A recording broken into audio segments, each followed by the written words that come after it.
What's going on, everybody, and welcome to the Co-Living Show. I'm Craig Curelop, I'm Miller McSwain. and we're pumped to bring to you an amazing episode today with Harrison DeMaira. This is a fantastic episode. He quite literally blew my socks off. I have to go to the other side of the room to go pick him up at this rate. Yeah, dude, Harrison's awesome. We got connected pretty recently, honestly, probably just a couple months ago. But he's a guy who's doing large multifamily co-living, which everyone that we brought on the show so far, most of the people that we will bring on the show are doing it in single family houses, duplexes, triplexes. But this guy's doing it in 100-unit apartment buildings. And I got connected with him so randomly. I made a post on Instagram about this product that we're building. We're building a software called Co-Living Pro that does like dynamic pricing, so adjusting your room rents over time. And we posted a Google form like, hey, anyone want to sign up for beta testing? And a lot of people signed up for the Google form. And I asked on there, how many rooms do you have? And I knew pretty much everyone on that list, right? They were in the community, they were engaged, and they had 10 to 20 rooms, like pretty standard. And then this one guy pops up at the top of the list, Harrison DeMaira, and has over 500 rooms or whatever he entered on there. And I'm like, who the heck is this guy? Craig, you'd never heard of Harrison either, right? Today's the first day I ever heard of him. Just totally out of the blue. Yeah, so he's not connected in the community now, but he's wanting to get more involved. And I think you guys will see in this episode, he is an absolute wealth of knowledge when it comes to operations and acquisitions at a very large scale. Yeah, it's interesting. I feel like there are like these little facets of co-living that we're trying to like really bring together here with Miller's group, with the summit coming up, with this podcast. We're really trying to like bring everybody together because we are just seeing like guys doing big things and we're like, yo, come here, get into our world. We're all trying to achieve like the same thing. And I see where a big divide is like the people doing some of the bigger multifamily stuff versus some people just doing the single family home stuff. But yeah, no, the stuff that he has in this episode today is actually unreal. Yeah.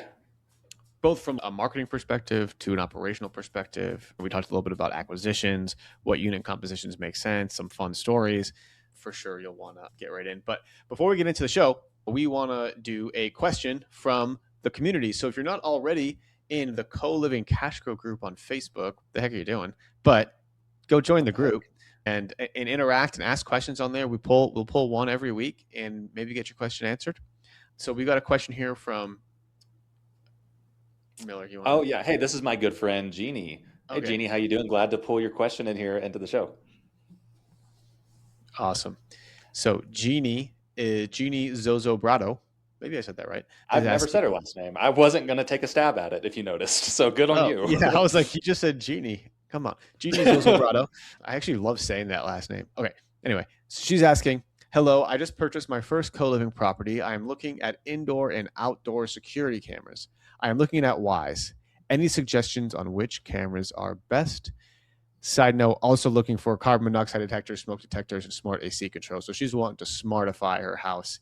Miller, this question is like teed up for you, so I'm gonna let you answer it. Yeah, this is 100% my wheelhouse. Okay, so when you think about co-living, smart tech, right? There's a lot of reasons to equip your property with tech, and we'll talk about all of those throughout the duration of various shows. But a big one is cameras. We've seen that is a huge piece of tech that really enables us to keep the community safe, right? When you're doing this at scale, and there's 5 houses, and that turns out to be like 40 leases that you're signing, right? Odds are there's some not great eggs in there. And so we need to keep tabs on the property. And this is one way to do that. So with the cameras, we just made the upgrade to Wise. So Wise is WYZE. That's the brand of camera. And so I think Jeannie's right on par here. That's the brand that she specifically mentioned. The awesome thing about it, and these are things you can look up for the other brands too and see how they often lack. Biggest thing about the Wise cameras is they continuously record. They trigger on motion, but they will continuously record the motion. So with Blink cameras, and there's Eufy, and there's a bunch of different brands out there, that was a huge limitation. They would see the motion and record for 30 seconds or whatever, but then there would be a 10-second cooldown before it picked back up again. And you can imagine, what if there's some sort of issue and like the punch from resident 1 to resident 2 is thrown in that 10 seconds, right? Hopefully that's not a scenario we're dealing with, but it's going to happen eventually, right? So we want to make sure that's not in those 10 seconds. So Wise does continuously capture while there is motion in place. But there was a bunch of really other awesome features with it. Like they just turned on some AI capabilities so that when you have 200 cameras across however many properties, you can just type in there, hey, when did resident 1 throw the punch at resident 2? And it'll scrub all your footage and bring that back to you, saving like literally like lots and lots of minutes and hours that we've had to deal with scrolling through footage in the past. So Wise is our current go-to. All right, Miller, thanks so much for answering that question. Deep. I thought I was really gonna have to like reel you back in after talking about that. I know. But you did I got good. You real did good. excited. Yeah, I was like, oh, I'm about to get the fishing pole. This isn't Uh, an intro. This is a standalone episode on Wise Cameras. yeah, and we may just have something like that. But this Yeah. episode is all about scaling and building co-living with Harrison DeMaira. Let's bring him onto the show.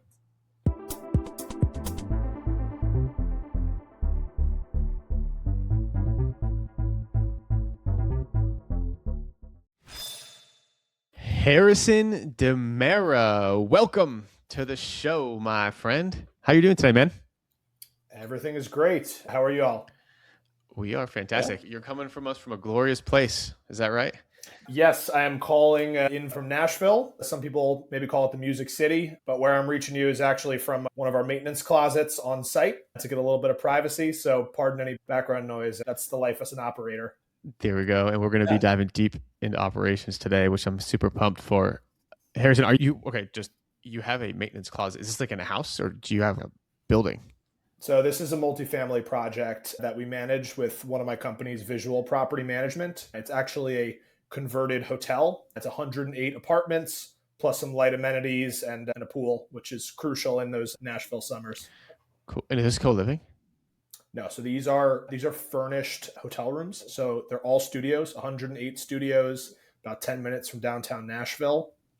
I'd say like 70% of them are furnished, so they're not ran as co-living, but it's adjacent where it's like a step up from co-living. Gotcha. Okay. Harrison, let's take it back to the beginning, right? We want to hear your genesis story as to who you are, how you got started in co-living, what do you do in co-living, and then we'll take it from there. Cool. Yeah. Background wise, I've been in property management for around 10 years. I started with a much more traditional firm. Many are probably familiar with Bozzuto Management. They have a strong foothold in kind of the Northeast, some properties down south, and then up in like Boston as well. They're pretty strong, but they are class A plus, very traditional manager. I started my career there for about 3 years and ended as a property manager. And at that time, I was looking to do something a little bit more creative. This was around, 2020, 2021, when a lot of these real estate tech startups and property management related ventures were coming out. And I'm sure you guys know, if you're hosting the co-living show, that co-living was a big craze at that time. So I made the decision then to switch over to a role with Common Living, which, for those who don't know, at one point was the largest operator of co-living in the United States, now defunct, but we'll focus on the time it was live. So from there, I grew from managing a small portfolio of properties in mainly the New York area, all the way up to when I ended there as a director of property management. My territory was essentially take Chicago as middle of the country, everything east of that, as well as Canada. So I got to lead our expansion into a new country, covered many different states and markets. And since then, since the bankruptcy of the company, I've been doing a couple of entrepreneurial ventures in the co-living and furnished unit space. Yeah. So Harrison, before we get too deep here, I do know kind of where you're at today, just so that the listeners know as we go through this story, what is different about your co-living journey, right? It's a little bit different than most people's here. What sort of co-living are you investing in so we can kind of get them excited for this journey here? Yeah, absolutely. From being on our previous calls, I think what separates my experience is that it's primarily with large multifamily. And on that front, we've done everything from, on the smallest side, we've done anything from like a converted townhome into, say, 14 to 20 bedrooms in Brooklyn, New York, all the way up to the largest I worked on was a 400 unit co-living project in Canada, ground up development, purpose built co-living. You'll hear me say that term a couple of times, purpose built co-living, where essentially the goal from day one was to have this be an entirely co-living community, and the units, amenities, everything was designed as such. Yeah. Yeah. So I think for the listeners here, the really cool thing about Harrison is the scale that he's doing it at. And I know that a lot of us here on the call, like even me and Craig included, are mostly doing this in smaller single family type properties. But that's what makes Harrison the perfect person to come on here and talk about I think mostly will be like a lot of operations, because he's getting way more reps than most people in co-living right now, because he has so many different tenants, so many different units in this larger scale. So that's why we're bringing him on here. That's why I'm excited to bring his story to you. Okay, so do you want to pick back up then? You were saying that you moved over to common as co-living was starting to explode and started to become bigger. Sorry, Yeah. real quick before we get into that, can you just give me the rundown? Like, what is common? What was it? Why did it go defunct? Is that the fate of everybody else in co-living? Like, it's kind of scary when a predecessor dies. What's your thoughts there? Yeah, first and foremost, as someone who's survived the bankruptcy and is still investing an insane amount of his time into co-living and furnished housing, absolutely not. The business model of co-living and the asset type is very strong. The fundamentals of Common's business had problems. And so I guess why the company grew and what they were, I can start there. And then maybe we could double back on maybe why it's not around anymore, but why co-living has actually grown even more since. Common was a New York City based company founded by a gentleman named Brad, and the company grew very quickly. Brad had an entrepreneurial past and some successful exits prior, so he really knows how to scale and get buy-in and build a mission. And so Common first started on kind of small scale New York City buildings. Their first ones, I believe, were in Brooklyn, where they were doing what I mentioned earlier, taking a townhouse or a small row house type setup and converting it to co-living. On an individual asset level, it makes a lot of sense. You're taking something that, look, you're trying to find one renter to rent a full townhome at an exorbitant price in a neighborhood that maybe is not, for example, Bushwick in Brooklyn. People aren't lining up to rent a $15,000 townhome. But if you turn that townhome into 17 bedrooms, there's a lot of people that would pay $1,300 a month to live there and get into the city.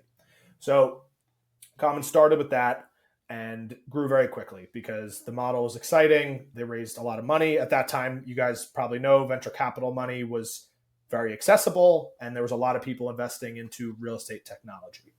The company grew to start doing larger buildings in New York and then strategically entered new markets where they were either doing a management agreement, which is basically owner has a building or wants to build a building, and Common says we will do all the management of that building in exchange for a percentage of the gross receipts, aka rent and fees collected.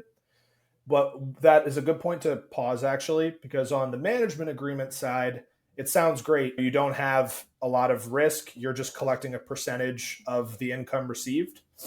The challenge is that at the time they were going out for these buildings, there was not a ton of co-living supply available. So we would be signing a deal, a new building to come under contract, but it's a purpose-built co-living development that we're waiting 3 to 6 years for it to finish. If it's 100 plus units, that's the time it takes. And Common's not collecting any revenue from that building until it finishes. That was one side of the business, and that was what I focused entirely on. The second side of the business was a master lease model, which if you just basically Google any bankrupt co-living company from the last 15 years, I'd say I'd be willing to gamble 99 to 100% of them were heavily involved in master leasing. And I would discourage that currently, or anyone planning to do that on small or large scale. It's very hard to eke out profit on. And for those of you not familiar, that is basically where the management company is going and leasing a full building. So 10 units, saying, hey, we'll give you $8,000 a month for all those units, and we will go ahead and rent it out on our own purposes and try to essentially receive more rent than the master lease rent that you're paying. And that was a big problem for the company. So maybe take a pause there. That's a lot of information. That was actually really well said. I followed you the whole time. And so the master lease, also called arbitrage, is what some people might call it. I've always questioned that because it's like a really like sexy looking thing because the numbers actually do work really better if your house is full. But what happened at Common were they just not able to fill the rooms and satisfy all the leases? They had to default on the leases? Or so you hit the nail on the head there. It does generally work when it's full. If you're 100% occupied at the market rents that you pro forma on an arbitrage, you probably will eke out a small profit. What makes that go away pretty quickly is the fact that oftentimes if you're signing a master lease, you are agreeing to perform maintenance services in those buildings and cover the cost. You had a narrow profit already. That goes part of it. Then one of the residents decides to stop paying their rent. They lost their job, whatever. In New York City, it takes a year to perform an eviction. There's any remaining profit you had is tied up with one person, not to mention vacancy, not to mention time for leasing staff to go take tours, for executive level people to have time doing strategy on these buildings. Before you know it, you're actually spending time to watch to try to minimize your loss on an asset. And in my opinion, I think that was one of the things that hurt Common the most, not just the income loss from these master lease properties, but the time and valuable energy that senior people were spending trying to run a non-performing side of the business. Okay, so if you were Brad, what would you do differently? The initial idea behind the master leases, as I understand it, was proof of concept. This is a very venture capital type expression. Hey, we need to get to X amount of users, X amount of unit count. But I think a lot of those kind of methodologies and things don't really apply to real estate the same way they do to other businesses. If it was me, my approach would have been to take the money that was received up front from the various venture capital firms and actually purchase assets to run as co-living rather than master lease them. I can understand why they went the master lease route, because you can obviously extend the amount of time you'll have these units under management if you're committing to just pay rent monthly. But I think if you want to build a scalable business, in a lot of the places that Common was managing at the time, you look back now, and if they had bought that building or bought similar buildings to it, that would have been a pretty great return. And it may have been justified to actually have people spend time making sure these assets perform when it's an owned asset. So would you suggest managing at all? What, like doing for third party? So I would suggest purchasing and third party management. I think what Common really did well was the fact that they picked a very specific niche and focus on management of that, this being co-living, furnished housing, flexible living, and really dial in on it. Despite a lot of discussions and people wanting to talk to us about it, we never jumped into the short-term rental space, really just focused on building a brand that was good for the renter face on co-living and respected in the ownership community. And there was specialized teams on the marketing, legal, design side, where essentially part of Common's value prop was like, hey, you're an owner, you have land, you want to build a building, come to us, and with our suite of executives and senior level people, we'll take you through each step of the process. We'll give you the floor plan that works well for co-living. We'll give you the furniture that's going to best suit the type of units that you're doing, and work you through the legalities of the lease structure and the compliance needed in that market, and basically take you through up until when you're ready to open the building. Here comes our management. I thought that was like beautiful part of the company, and something I've taken a lot of the best practices and principles from to apply to my own operations today. Yeah, so I think I had a misconception here. I think a lot of people think of Common, and there's a couple other predecessors that I've heard of, as a precursor to Pad Split, right? Like we hear Pad Split is like the biggest name doing co-living right now. But it sounds like what you're saying, right? Common was doing something totally different from a handful of perspectives. Like one, it was in a lot of large multi. And then also Common was doing the management, the master leasing, like that sort of method. Whereas like Pad Split is more of like an owner operator, like tool, like / assistant. Totally. So I think those are like a lot. They're obviously like very different. Very different. Yes, absolutely. Yeah. So as we're getting into more about Common and the downfall of it, although they are different companies, do you think Pad Split's approach of allowing owners to come in and manage through their platform on more like smaller single and smaller type properties, is that more of a sustainable approach to actually get co-living to the masses in the US, or is like more of like a Common approach? If there were some tweaks, would that have gotten co-living across the whole US? So I think there's good sides of both businesses, and I think the best operators can see what a bunch of different companies are doing and pick and choose a la carte what works best for them. I think Pad Split, and I know a bunch of guys there have done a really great job of narrowing in on like a target market and just really crushing it there. I can only imagine how painful it is to grow a unit count to, what do they have now, 20,000 something units by doing it like 6 bedrooms at a time. but Godspeed and respect to them. But I will say they focus more on affordable demographic, a bit more like in their ad spend, I think is focused on that, where Common was a bit more like young professional, Gen Z, city relocations, and more, I don't know, more like Gen Z coded in the marketing, where Pad Split, I think, is more like this is affordability. We don't have living rooms. We're just trying to save you money on rent. Both valid approaches. I will say the one challenge I think is I don't think someone who's signing up with Pad Split, unless they're a veteran already, know how much goes into managing these co-living properties and how much back and forth and communication and cadence and structure is required across lead to lease to move in to renewal to them making their breakfast in the morning and everything. There's a lot of back and forth required. So I think there's an opportunity or a need for good third-party management in the co-living space. Awesome, man. I love that kind of rundown and all that. Let's talk a little bit about like the operating co-living at scale. And I think like my thought is let's just run down the funnel. Like, how do you get people into the funnel when you've got hundreds or thousands of units being marketed? Yeah, it's a lot of fun. So this is what I like the most is the marketing and scrappiness and kind of creative marketing that's required for co-living.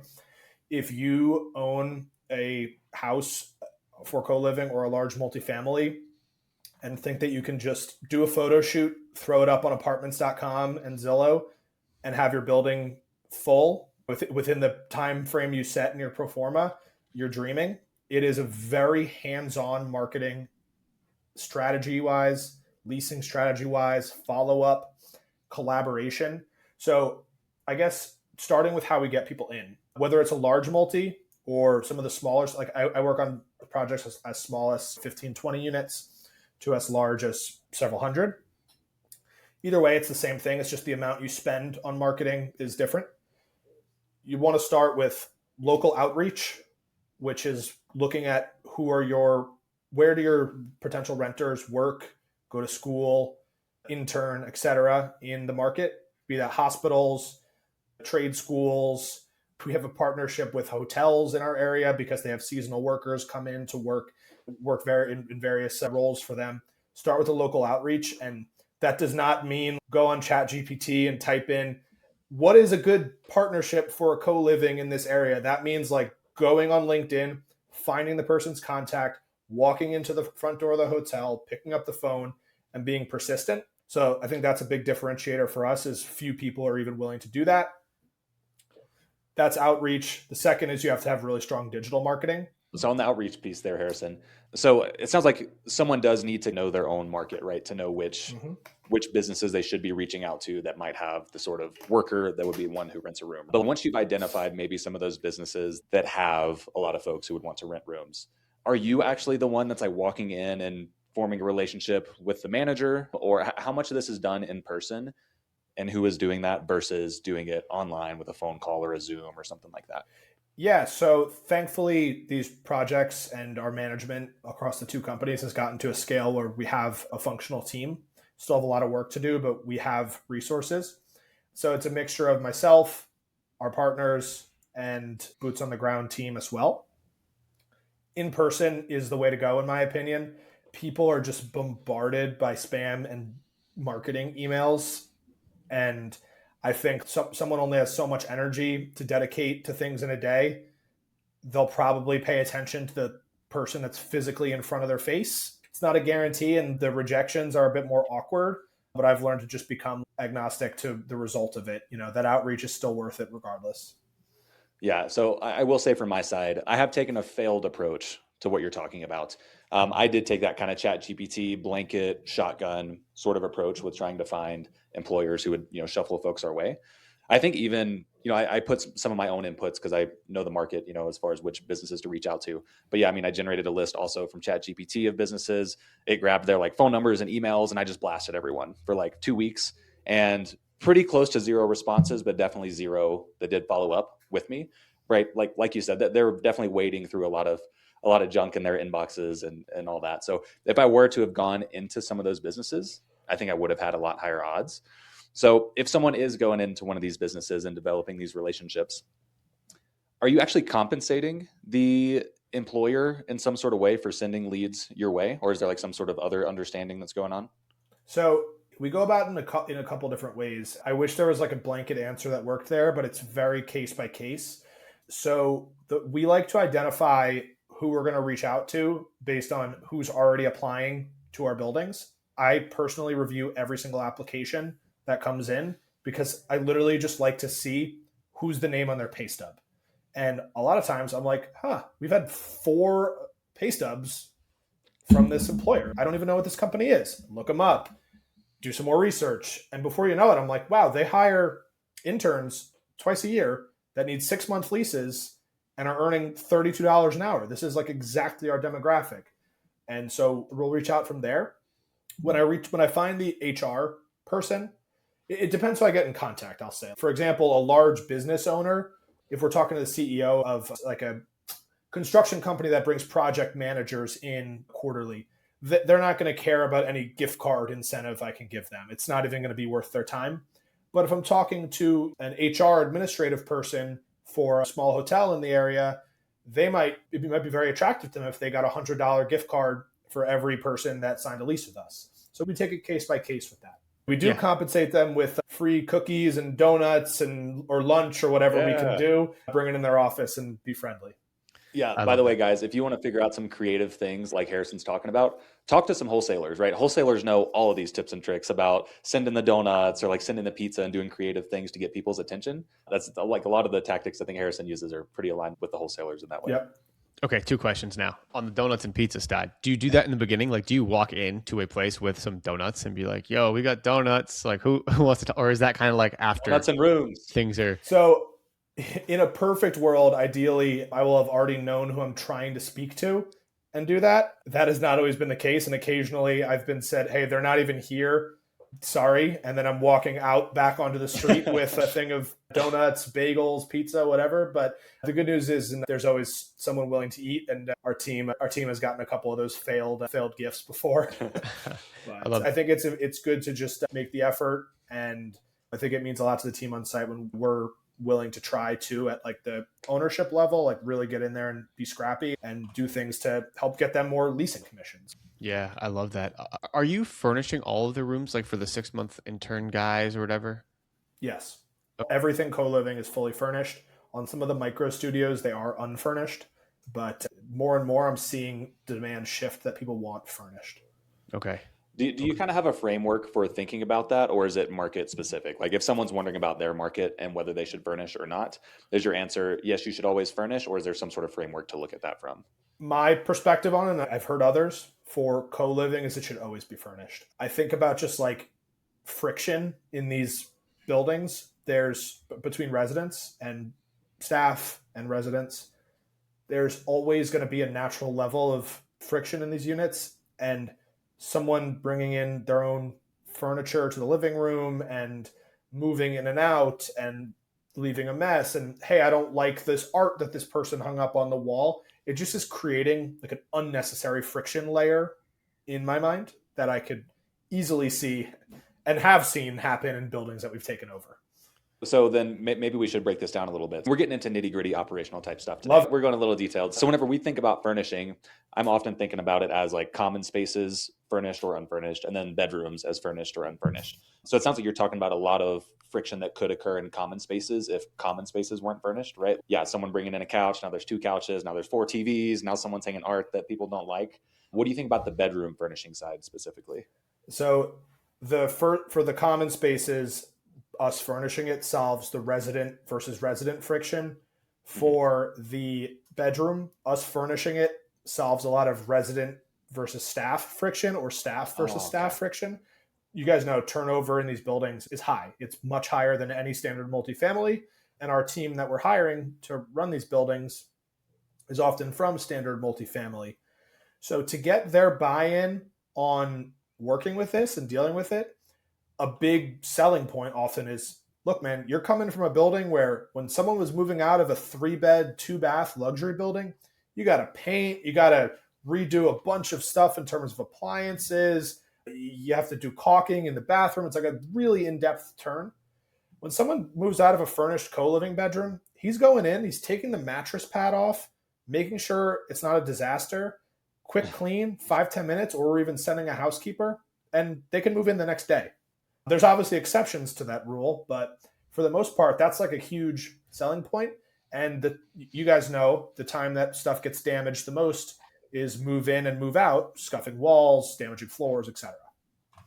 What are you seeing for like your average tenure of a tenant with furnished and versus unfurnished, if you have that data, but at least with your furnished? Yeah, of course. So on the furnished side, we prefer the longer term leases. In a couple of our markets, if someone is renting a co-living bedroom for 3 months or less, they could do it around like a peak party time in that city and just basically raise hell in that unit for 3 months and go to every festival and every club and drive everyone crazy.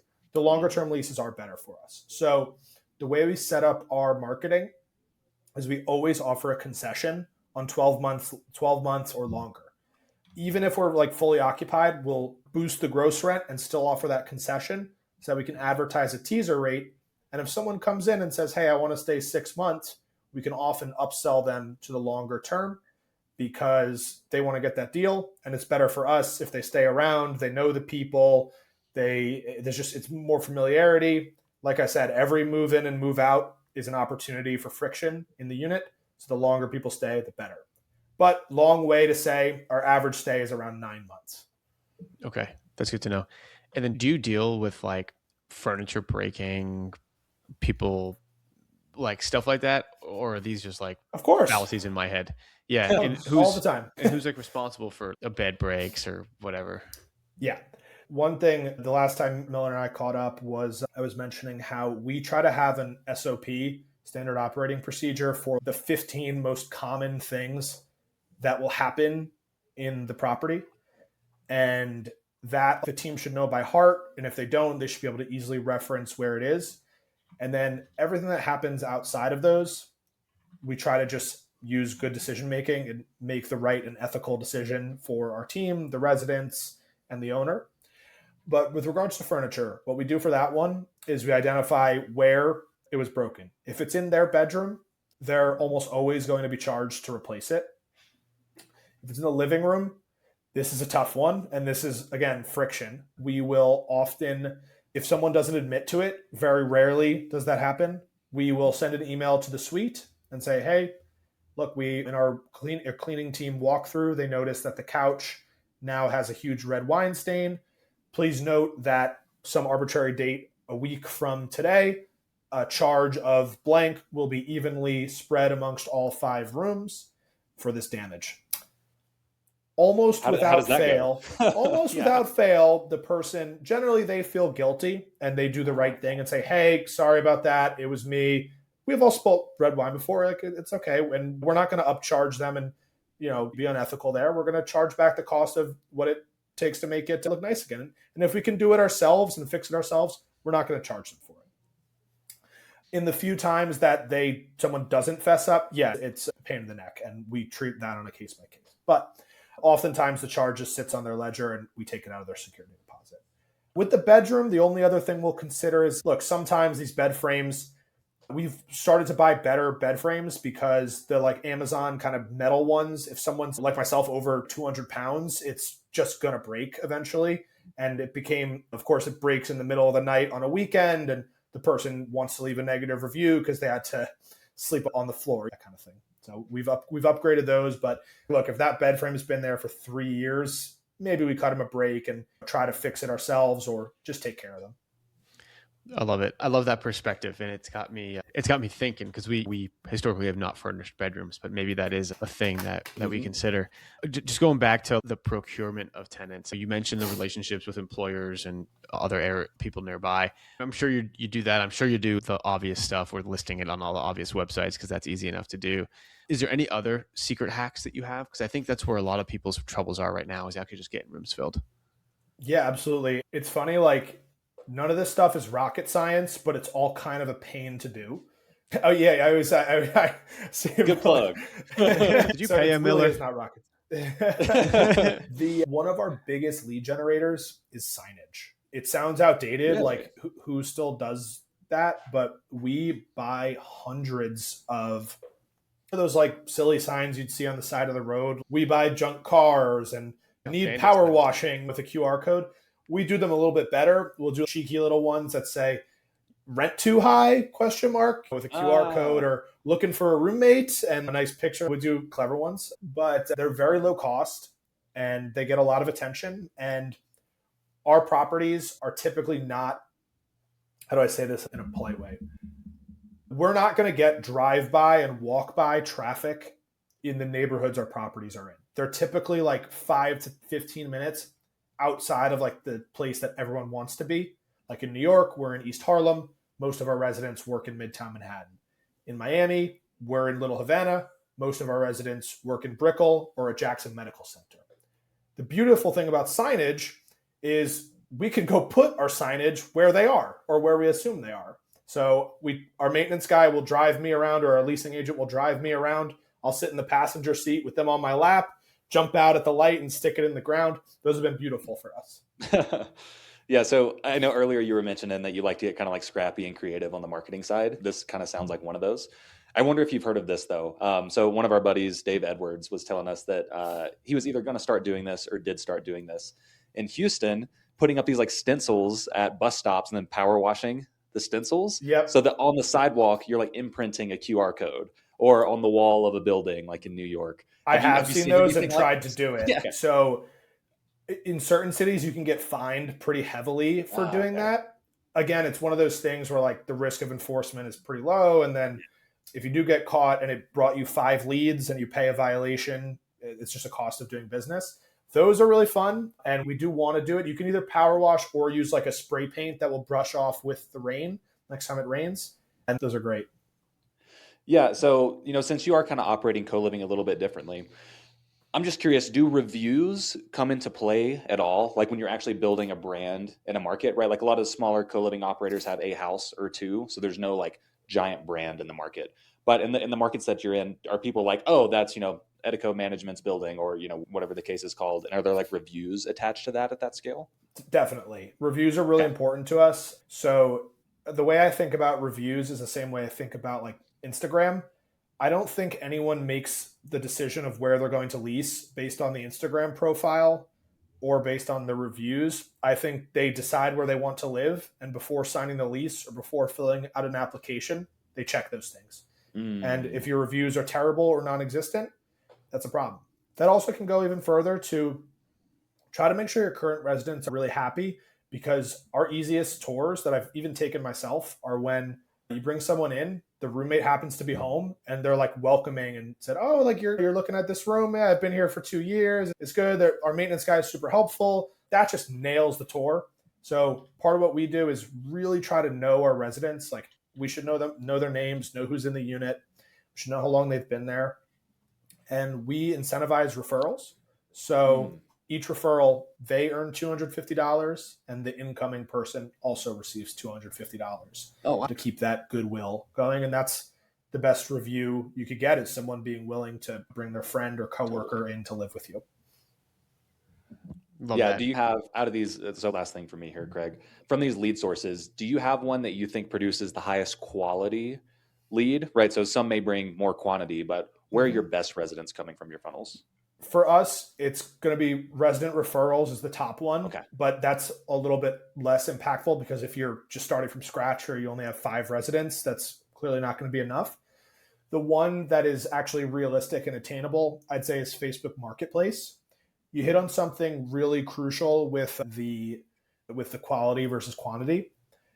These sites like apartments.com, Zillow, et cetera, are very costly. They bring a lot of quantity, but almost always it's someone misinformed or thinking they're getting a full apartment for the price of a room. Whereas Facebook Marketplace, Spare Room, Roomies.com bring less people, but almost always is someone you can actually sell to. And I'm not going to give all my Facebook Marketplace secrets because we only have so much time, but spend time actually learning how the platform works. And there's very creative things you can do with how the photos are organized, with boosting to specific audiences. Invest time into it is my advice there. Okay, I need to ask you a question on acquisition because I'm just dying to know. It seems like the multifamily thing is something that's is working for you, and it's something that I've been super intrigued with. Do you have a certain like unit composition that you like to see? Do they need to be large units, or do the two bed, one baths actually work pretty well? Yeah. So there's a couple of rules that we use. No more than two people to one bathroom is crucial. Anytime I've done, and I know there's other people that are going for more of an affordable demographic that may work for our resident base. It just doesn't. We do no more than two people to one bathroom. We try to avoid galley style kitchens. And then we really don't want anything above a five. And then the last thing is like some people in renting it as co-living will make the unit so unnatural looking because it's like they put, rather than having one fridge, they have six fridges with a label on each of them for who it's for, and each cabinet has a lock on it. That works for some people, but for us, we're going for more of a Gen Z, young professional demographic. They want like a place that has a bit of a vibe to it, and when they walk in, the unit feels good. And I find sometimes when you have that, it doesn't like feel as good. It feels like more dormitory style, which is not necessarily our resident base. So yes and no, those are the hard rules. I like units that have 1 to 2 ensuite bathrooms and then some shared. I don't like all ensuite because then you lose the ability to market a lower price to prospects.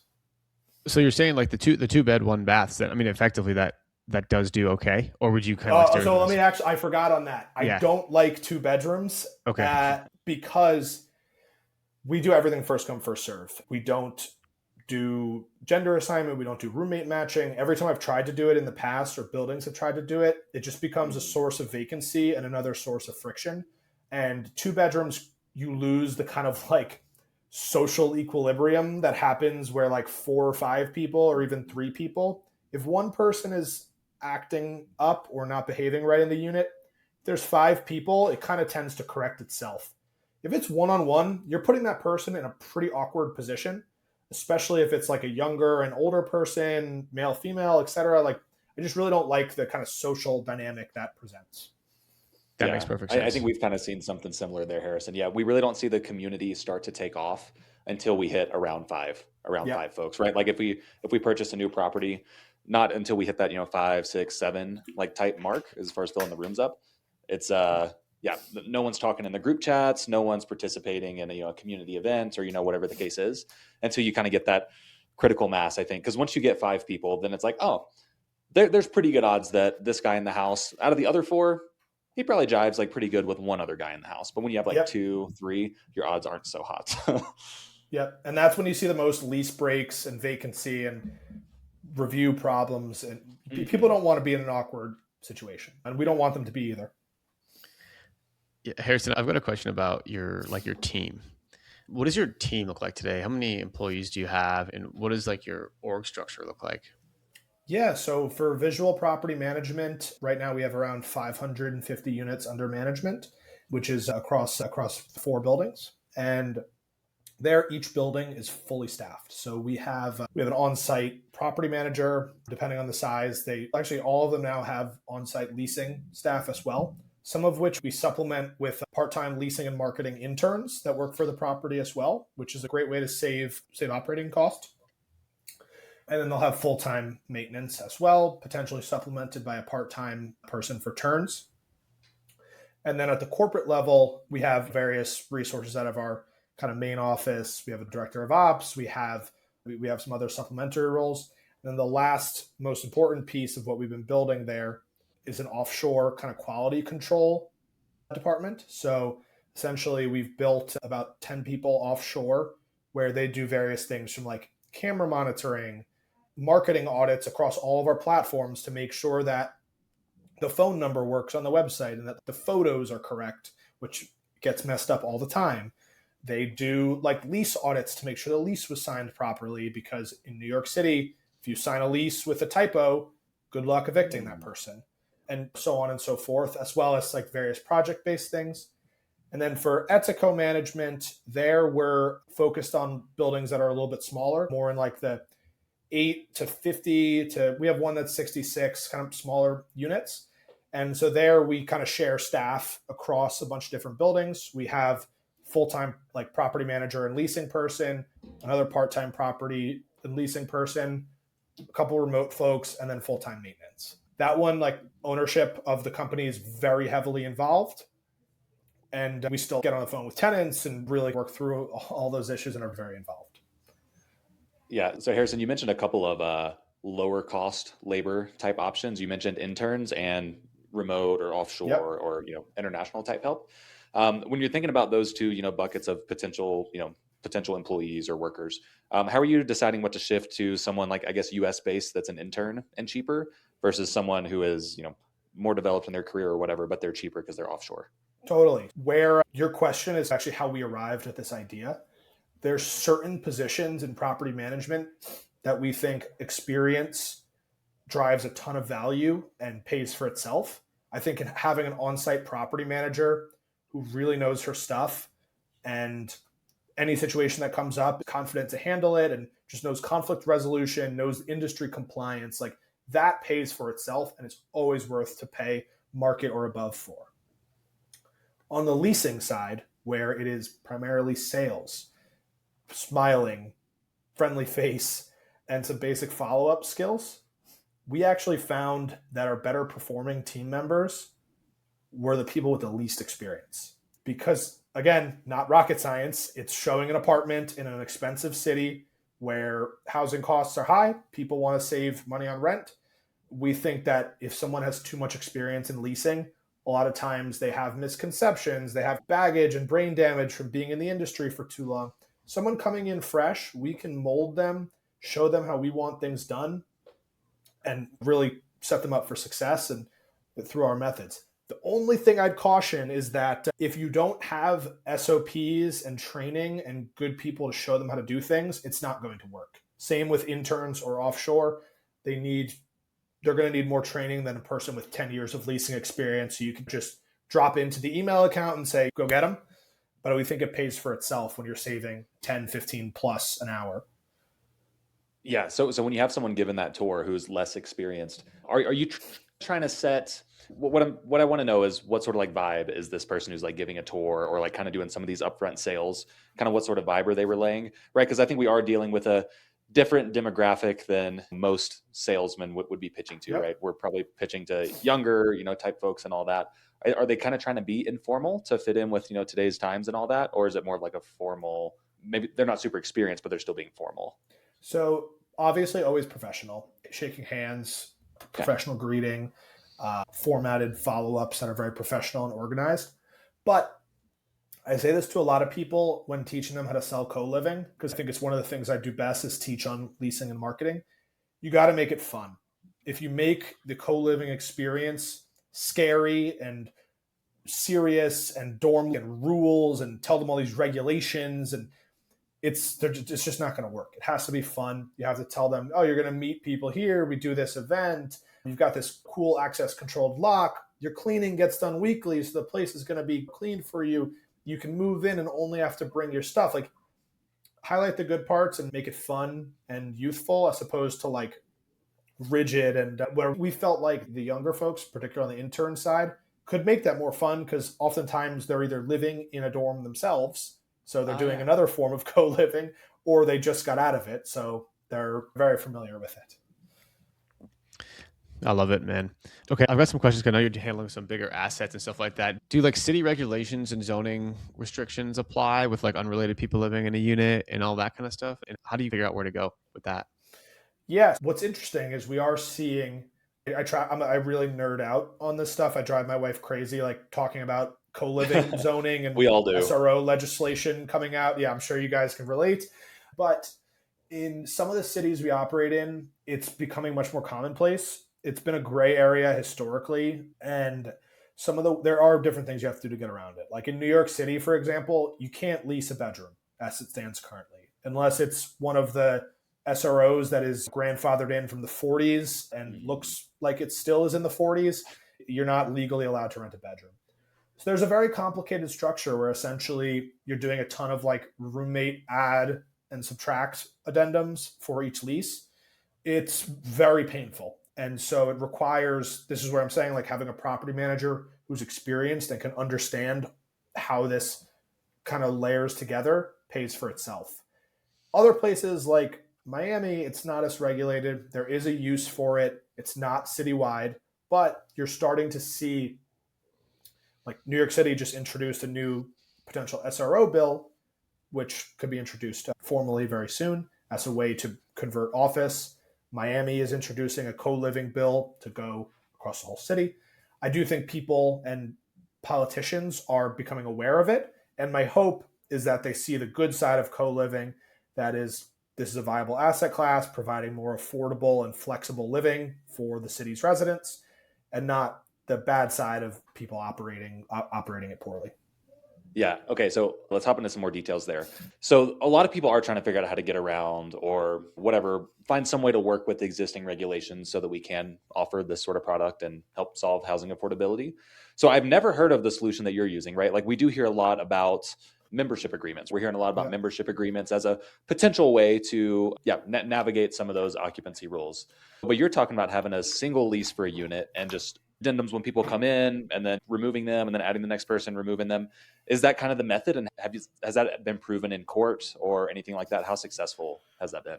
Just as a quick aside, New York City first. The court system is a complete disaster. We're talking a year for eviction cases, even on a standard normal apartment, a year, which is really insane. Our leverage as a property owner and manager is very little in these negotiations to get people to pay. So the membership agreement is useless in New York City. If you present that to a judge, they will laugh in your face and say, "What is this? Show me the lease." A lot of people say, "Oh, we will just have a master lease for the unit and then do a rider with each person." No, a rider in New York City is just a lease within a lease, and you cannot lease a bedroom in New York City. So basically, we've tried to cut around it a million different ways. There's no other way to do it and be fully legal and compliant than having everyone who's in the unit sign each time. So basically, when someone comes in and comes out, everyone has to re-sign. Basically, the way we do it is, as an owner or manager, you all are on a lease together. All we do is provide the service to you of, if so-and-so leaves, we're not going to charge you their rent allocation. We will help find you someone new to re-sign your lease. So that's how it's legally structured. And basically, the lease looks like a standard apartment lease with 4 names, the total rent for the unit, which is basically like a inflated market rent. And then there's a page towards the end of the lease that has each person's name and what their rent is. But it is a complicated process, and I hope that it's also complicated for the resident, which is the worst part about this. My team gets it. I hope that someday you could just sign a bedroom lease, because it's a little ridiculous. And I often think, if I had a 2-bedroom apartment and my roommate left and I wanted to lease it to someone on Facebook Marketplace, what am I supposed to do? Yeah. Do you have an issue at all with the tenant seeing the inflated market number and them just being like, "Yo, why don't we just go rent like this place somewhere else and just split it 5 ways?"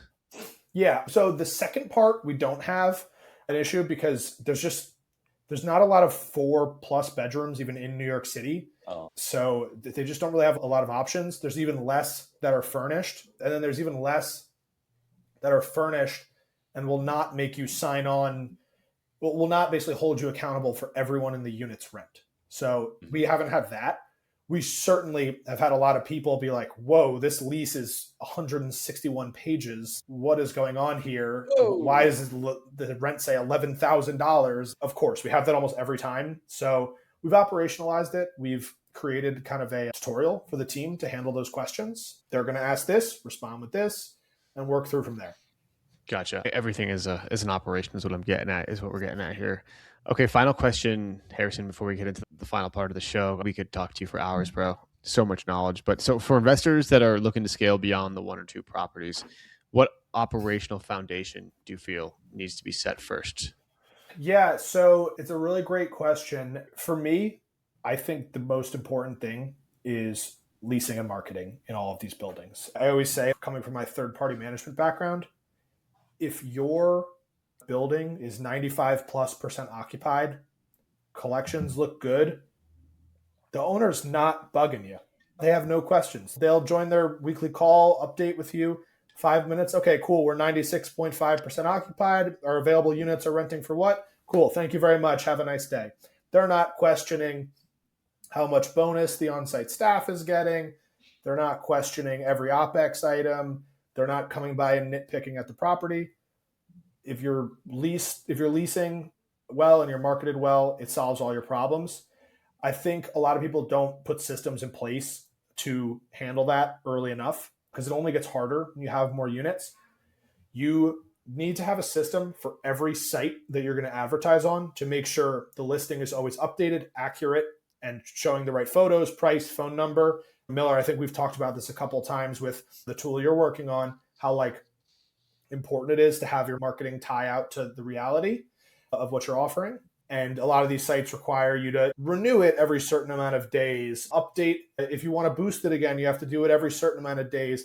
And it's important to have a system for that. It's important to have a system for what you talk about on the tour and how you sell it.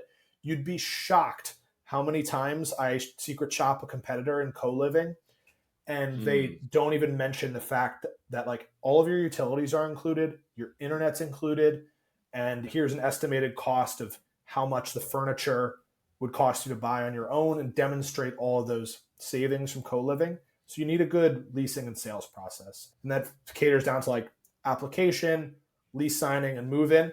You really got to have that process hammered out, even on a small building. Perfect. Thank you so much, Harrison. I think it's so important. Everyone that I know that is struggling with co-living is because of the not getting the rooms filled. Everything else can be figured out. Yeah, everything else. When you have problems, you can deal with them case by case once they're in there. But if it's vacant, that's the biggest problem. Yeah. Awesome, Harrison. This has been a magnificent hour, dude. Just getting and talking all about co-living and how you scaled and all that. I've personally taken a ton out of this, and I think a lot of this will apply to our business.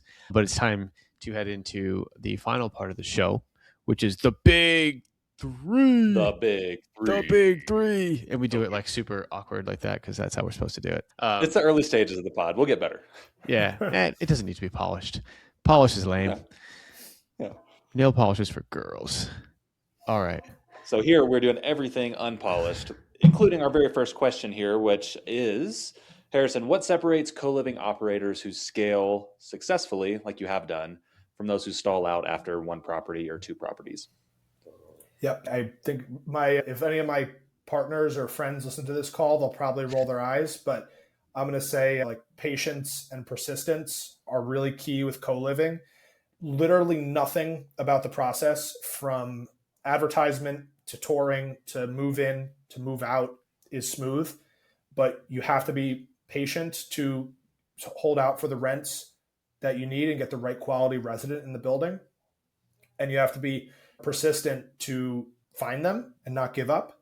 And then that applies to every situation that comes up in the building. If you allow those wild emails that you get Sunday at 3 p.m. when you're trying to watch football with your friends to drive you crazy, as opposed to just, oh, so-and-so is upset because so-and-so stole their food from the fridge, and figure out a solution, you won't be able to make it last. So I really think those are the two biggest qualities. And I don't want to get into specific systems and everything, because I think if you don't have those two qualities, it doesn't matter. Awesome. If you were starting over today, what would you systematize or outsource earlier? Accounting.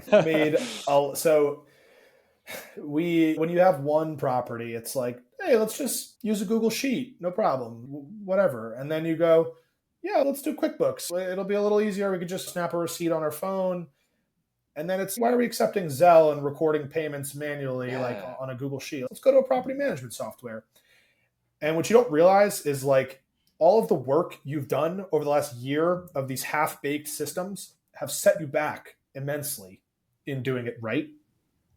So starting that way earlier and getting a fractional accountant / bookkeeper to do your monthly financials is a huge return on time. We try not just to think about return on cost, but really return on time too. If I take the 5 hours a month that I would use to deal with bookkeeping and accounting, shift that to someone offshore.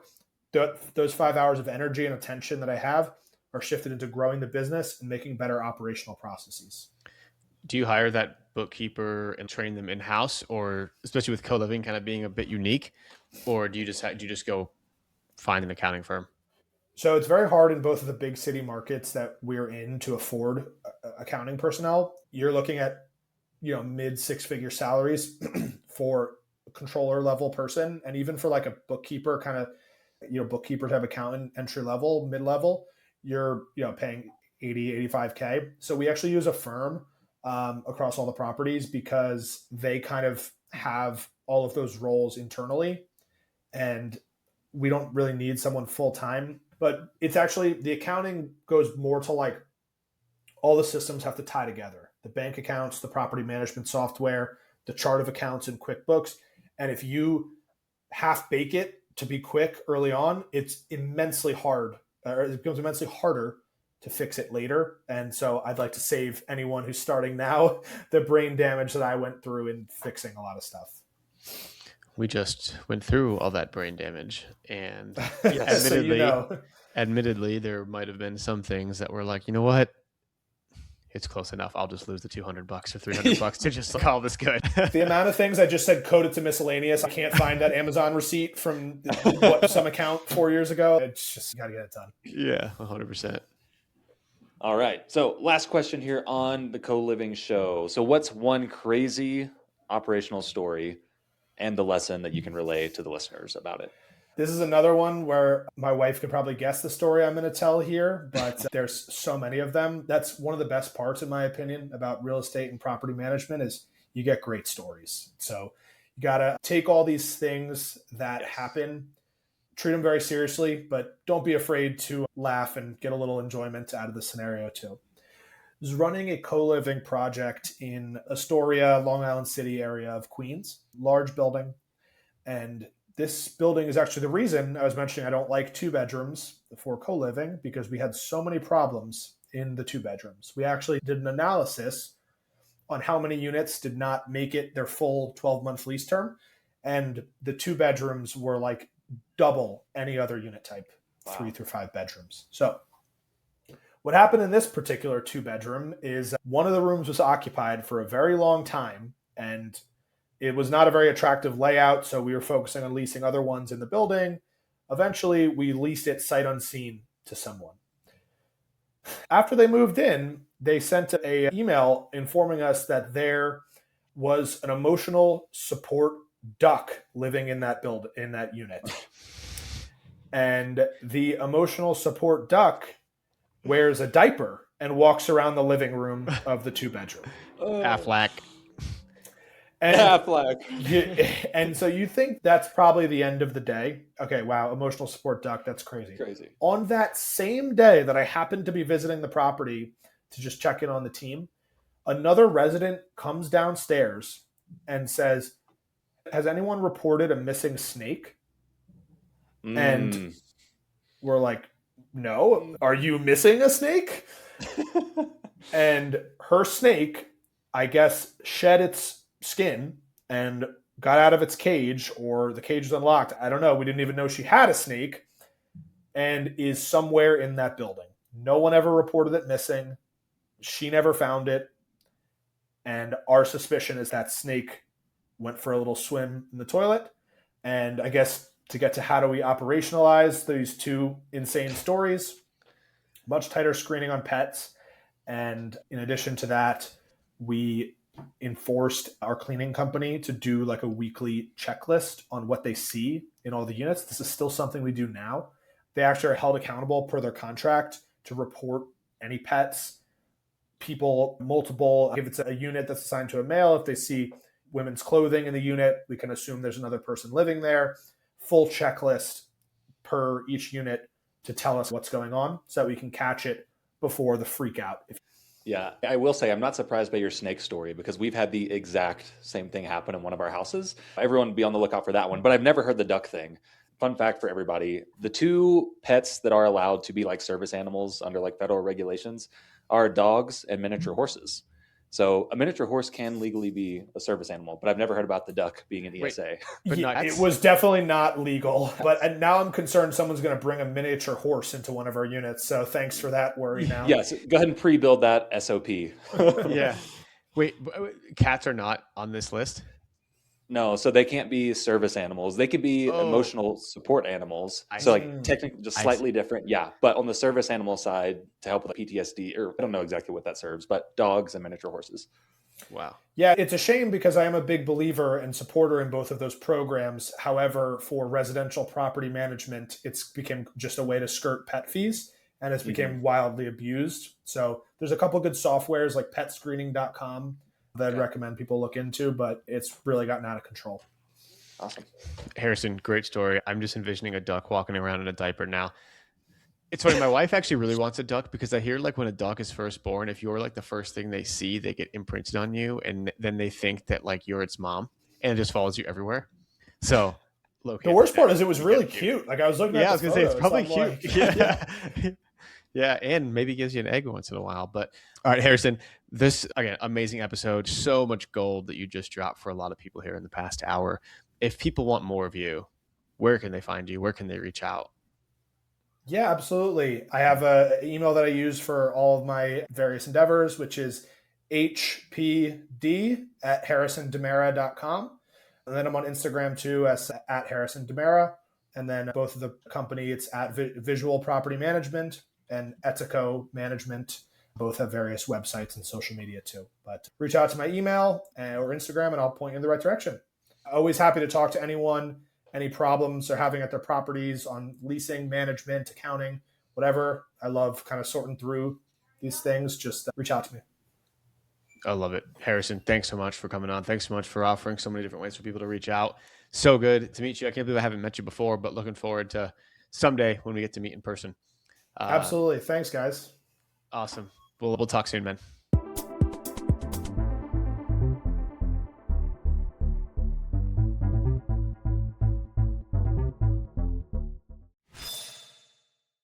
And that was Harrison DeMaira. Miller, what'd you think of Harrison?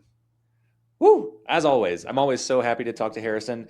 Like we said in the intro, he's just doing things differently than most people that we hear from in the space, right? I think there are other Harrisons out there doing co-living at this scale. They're just not on the podcast. They're too busy running their businesses and having success with it. So I'm so glad we were able to pluck him out of his business for an hour to bring you guys all this awesome info.